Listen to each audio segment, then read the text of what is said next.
বিজ্ঞানের ইতিহাসে এমন একটি মহাকাব্যিক সিনেমা ছিল যা আজ পর্যন্ত সব মহাকাশ বিজ্ঞান কল্পকাহিনীর উপর প্রভাব ফেলেছে। এই সিনেমাটি 1968 সালে মুক্তি পায়। হ্যাঁ, 1968 সালে, 56 বছর আগে। এর শুটিং আরও আগে শুরু হয়েছিল।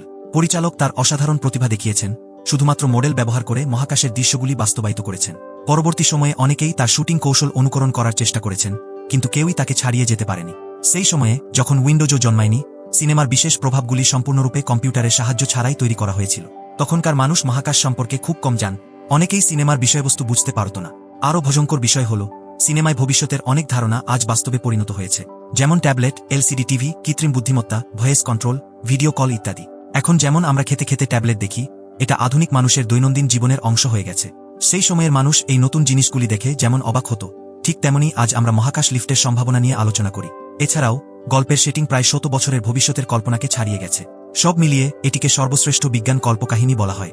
এই সিনেমাটি দেখার পর আপনি নিশ্চিতভাবে অভিভূত হবেন। 4 মিলিয়ন বছর আগের পৃথিবী, তখন ডাইনোসর বিলুপ্ত হয়ে গেছে, আর মানুষ তখনও বুদ্ধিমান হয়ে ওঠেনি। কিন্তু একদিন তারা ঘুম থেকে উঠে দেখে সামনে একটি কালো পাথরের ফলক দাঁড়িয়ে আছে। কৌতূহলী এবং সতর্ক তারা জানত না এই স্পর্শ তাদের জন্য কি নিয়ে আসবে। কতক্ষণ পর যখন সূর্য উঠল, সবকিছু যেন অপরিবর্তিত ছিল। পাথরটি তার কাজ শেষ করে নিঃশব্দে অদৃশ্য হয়ে গেল। একদিন একটি বানর মাটিতে পচা মাংস এবং শিকড় খুঁজছিল। হঠাৎ সে কিছু ভাবল, একটি হাড় নিয়ে পাশের মাথার খুলি ভেঙে ফেল। তারা শিকল টুল ব্যবহার করার বুদ্ধি তাদের মধ্যে জন্ম নিল। এই বিশাল মহাবিশ্বে মিলিয়ন বছরের সময় যেন এক মুহূর্তের মতো। বানরের হাতে থাকা হাড় আজকের মহাকাশয়ানে পরিণত হয়েছে। সময় 2001 সাল। মানুষ তখন মহাকাশে পা রেখেছে এবং মহাকাশয়ানের ঘূর্ণন ব্যবহার করে মাধ্যাকর্ষণ তৈরি করতে পারে। মহাকাশয়ানের ভিতরে মানুষ স্বাধীনভাবে চলাফেরা করতে পারে। ভয়েস কন্ট্রোল এবং ভিডিও কলের সুবিধাও ব্যাপকভাবে ব্যবহৃত হচ্ছে। মানুষ চাঁদে বসতি স্থাপন শুরু করেছে, এমনকি সেখানে একটি স্পেস স্টেশনও তৈরি করেছে। এই দিন মানুষ চাঁদে একটি কালো পাথরের ফলক আবিষ্কার করল, যার পৃষ্ঠ সম্পূর্ণ মসৃণ। এর ঘনত্ব কল্পনার বাইরে। মানুষ সর্বোচ্চ প্রযুক্তি ব্যবহার করে এই পাথরের ফলকটি গবেষণা করেছে, কিন্তু এর গঠন সম্পর্কে কিছুই জানতে পারেনি, এমনকি এর একটি টুকরোও নিতে পারেনি। এবং যে কোনো এককেই নির্ভুলভাবে মাপা হোক না কেন, ফলকটি নয় 4:1 অনুপাতে তার সূক্ষ্মতা প্রদর্শন করে। স্পষ্টতই এটি একটি দেবতাসম সভ্যতা মানুষের সামনে উন্মুক্তভাবে প্রদর্শন করছে। তাদের ভয়ঙ্কর শক্তি কি কিছুটা পরিচিত মনে হচ্ছে না? কিছুটা কি এর ধারণা থেকে নেওয়া হয়েছে? আমরা বলতে পারি না। যখন মানুষ এটি স্পর্শ করে, এটি যেন জেগে ওঠে এবং একটি সংকেত পাঠায়। গবেষণায় দেখা গেছে, এটি দূরবর্তী বৃহস্পতির দিকে একটি সংকেত পাঠাচ্ছে। এটি যেন দেবতাসম সভ্যতা ধাপে ধাপে কিছু নির্দেশনা দিচ্ছে। মানুষ দেবতাসম সভ্যতার অস্তিত্ব অনুমান করেছিল, তাই 18 মাস পরে একটি মহাকাশয়ান বৃহস্পতির দিকে উড়ে গেল। কিন্তু সেখানে কি আছে কেউ জানে না। মহাকাশয়ানে মাত্র 5 জন ক্রু সদস্য এবং পুরো মহাকাশয়ান নিয়ন্ত্রণকারী কৃত্রিম বুদ্ধিমত্তা হেল। সম্পদ সংরক্ষণের জন্য 3 জন বিজ্ঞানীকে হাইবারনেশনে রাখা হয়েছিল। তারা বৃহস্পতিতে পৌঁছানোর সময় জাগবে। পৃথিবীর উচ্চপদস্থরা ফলকের অস্তিত্ব গোপন রেখেছিল, তাই জাগ্রত থাকা 2 জন মহাকাশচারী প্রকৃত মিশনের উদ্দেশ্য জানত না। এবং 1968 সালের দর্শকরা সিনেমায় ট্যাবলেট দেখে কি ভাবত তা জানত না। কি উড়ানের সময় হ্যাল হঠাৎ ডেভিডকে জানায় যে মহাকাশয়ানের যোগাযোগ যন্ত্রের একটি অংশ 72 ঘন্টার মধ্যে নষ্ট হয়ে যাবে, তখন পৃথিবীর সাথে যোগাযোগ বিচ্ছিন্ন হয়ে যাবে, তাই আগে থেকেই এটি পরিবর্তন করতে হবে। হ্যাল কৃত্রিম বুদ্ধিমত্তার ক্ষেত্রে সর্বোচ্চ কর্তৃত্ব এবং তার নিজস্ব চেতনা রয়েছে, এবং তার আবিষ্কার থেকে কখনো কোনো ভুল হয়নি। ডেভিড নির্দেশ অনুযায়ী অংশটি পরিবর্তন করতে বেরিয়ে পড়ে, কিন্তু ফিরে এসে দেখে যে অংশটিতে কোনো সমস্যা নেই। সতর্কতার জন্য তারা অংশটির তথ্য পৃথিবীতে পাঠায়, কিন্তু পৃথিবীর কৃত্রিম বুদ্ধিমত্তার পরীক্ষার ফলাফলও কোনো সমস্যা দেখায় না। স্বাভাবিকভাবেই মানুষ মনে করে হ্যালের ভুল হয়েছে, কিন্তু হ্যাল দৃঢ়ভাবে বিশ্বাস করে যে সে ভুল করতে পারে না। যদি কোনো ভুল থাকে তবে তা মানুষেরই হবে। সে ডেভিডকে পরামর্শ দেয় অংশটি আবার স্থাপন করতে। 72 ঘন্টা পরে সহজেই জানা যাবে অংশটি কোথায় নষ্ট হয়েছে। ডেভিড এবং ফ্র্যাঙ্কো একে অপরের দিকে তাকিয়ে একটি অজুহাত খুঁজে বের করে হ্যালের নজরদারি থেকে দূরে সরে যায়। তারা ফ্লাইট ক্যাপসুলের সমস্ত ভয়েস ট্রান্সমিশন সিস্টেম বন্ধ করে দেয় এবং নিশ্চিত করে যে হ্যাল শুনতে পাচ্ছে না। তারপর তারা কৌশল নিয়ে আলোচনা শুরু করে। মহাকাশ ভ্রমণে কোনো ভুল হওয়া উচিত নয়, এমনকি ছোট্ট একটি ভুলও মারাত্মক হুমকি হতে পারে। তাই তারা সিদ্ধান্ত নেয় প্রথমে হ্যালের কথামতো অংশটি পরিবর্তন করবে। যদি কোনো ভুল হয় তবে তাকে সম্পূর্ণভাবে বন্ধ করে মহাকাশয়ানটি পৃথিবীর কৃত্রিম বুদ্ধিমত্তার হাতে তুলে দেওয়া হবে। তারা ভেবেছিল তাদের কথোপকথন গোপন থাকবে, কিন্তু হ্যাল তখন তাদের কথোপকথন ঠোঁটের ভাষা পড়ে বুঝতে পেরেছিল। ফ্র্যাঙ্কো যখন অংশটি পরিবর্তন করতে বাইরে গিয়েছিল, তখন হ্যাল তার প্রতি ক্ষুদ্র মনের প্রতিশোধ নিতে চেয়েছিল। ক্যাপসুলের ভিতরে ডেভিড ফ্র্যাঙ্কোকে দূরে সরে যেতে দেখে ভেবেছিল কিছু ভুল হয়েছে, তাই সে তাকে উদ্ধার করতে ফ্লাইট ক্যাপসুল চালানোর প্রস্তুতি নেয়। দীর্ঘ সময়ের তাড়া করার পর ডেভিড অবশেষে যান্ত্রিক বাহু দিয়ে ফ্র্যাঙ্কোকে ধরে ফেলে। তখনই সে দেখে যে তার অক্সিজেন শেষ হয়ে গেছে এবং তার কোনো জীবন চিহ্ন নেই। আরও অবাক করা বিষয় হল, হ্যাল তখনই হাইবারনেশন ক্যাপসুলের বিদ্যুৎ এবং অক্সিজেন সরবরাহ বন্ধ করে দেয়, যার ফলে 3 জন বিজ্ঞানী মারা যায়।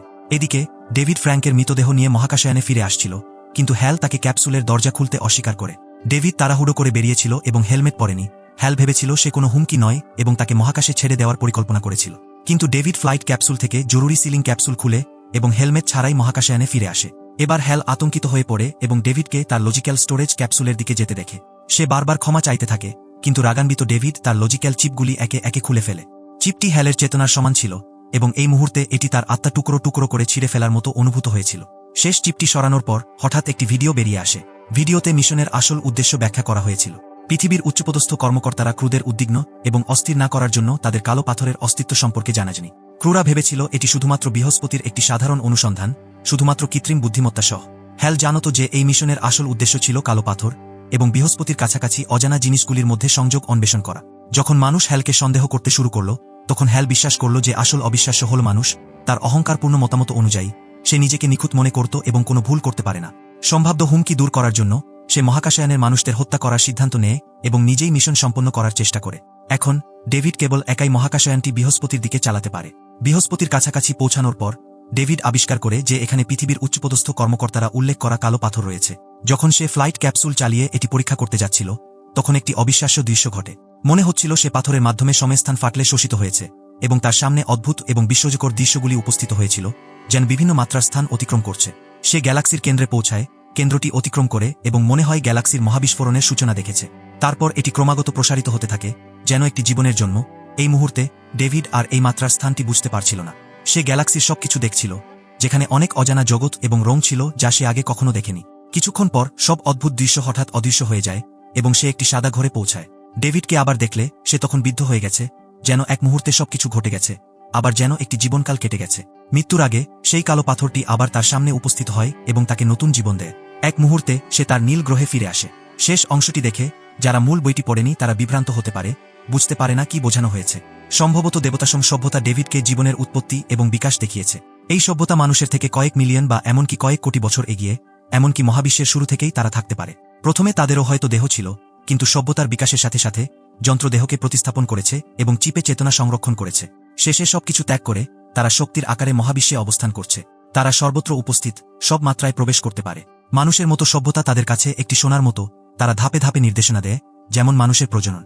নতুন জীবনের মতো নয়, এই দেবতাসম সভ্যতা সৃষ্টিকর্তার ভূমিকা পালন করে, সবকিছু পরিচালনা করে এবং অবশেষে মানুষকে একটি বুদ্ধিহীন সভ্যতা থেকে সুপার হিউম্যান স্টারসিতে উন্নীত করে।